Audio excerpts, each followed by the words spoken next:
Bom, iniciando a resolução do exercício, a primeira informação que coletamos que é relevante e que nos foi dado no enunciado do exercício é que a extrusora é de rosca única, ou seja, rosca simples. E isso nos dá o direito de usar as equações 1, 2 e 3 que serão mostradas e usadas a seguir para calcular a vazão de arraste, a vazão de fluxo de pressão e a vazão de fluxo total, respectivamente. Bom, alguns dados coletados já fazendo as transformações, então profundidade do canal da boca, diâmetro da rosca, ângulo de inclinação do filete, rotação da extrusora, pressão varia linearmente, então isso é um dado, e também a pressão na matriz, comprimento da extrusora e viscosidade do polímero em questão, que não é dito.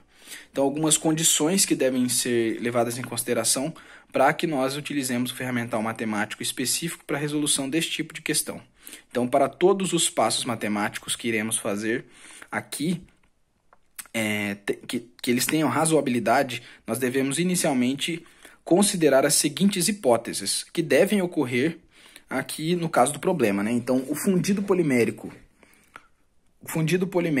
que estamos processando, ele tem que ser newtoniano, e nesse caso ou seja, segue a lei das potências. O fluxo é isotérmico, ou seja, a viscosidade ela não é alterada com variação da temperatura, e também a viscosidade ela é constante, né? Mesmo com a variação da pressão, ou seja, o fluido é incompressível. O H e o L, que é a profundidade do canal da boca, e também o comprimento da extrusora, eles são constantes.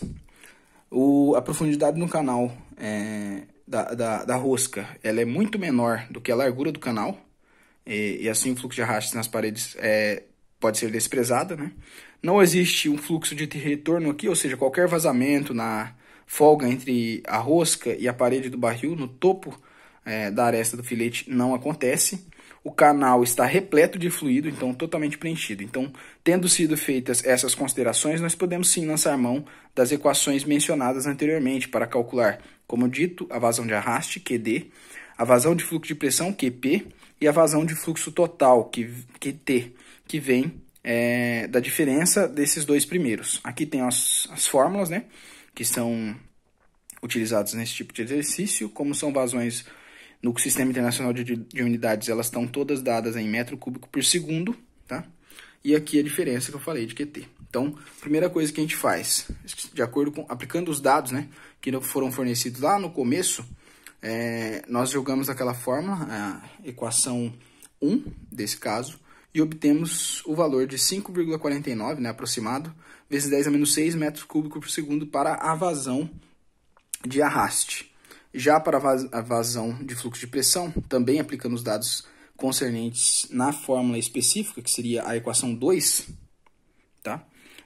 Nós chegamos ao valor de aproximadamente 7,06 vezes 10 a menos 7 metros cúbicos por segundo para a vazão de fluxo de pressão. E aí, ao fim, nós apenas precisamos aplicar a equação 3, que é a diferença das duas vazões calculadas. Então, com esses resultados da aplicação das equações 1 e 2, nós fazemos essa diferença e obtemos o valor de 4,78, poderia arredondar aqui para duas casas decimais depois da vírgula, vezes 10 a menos 6 metros cúbicos por segundo.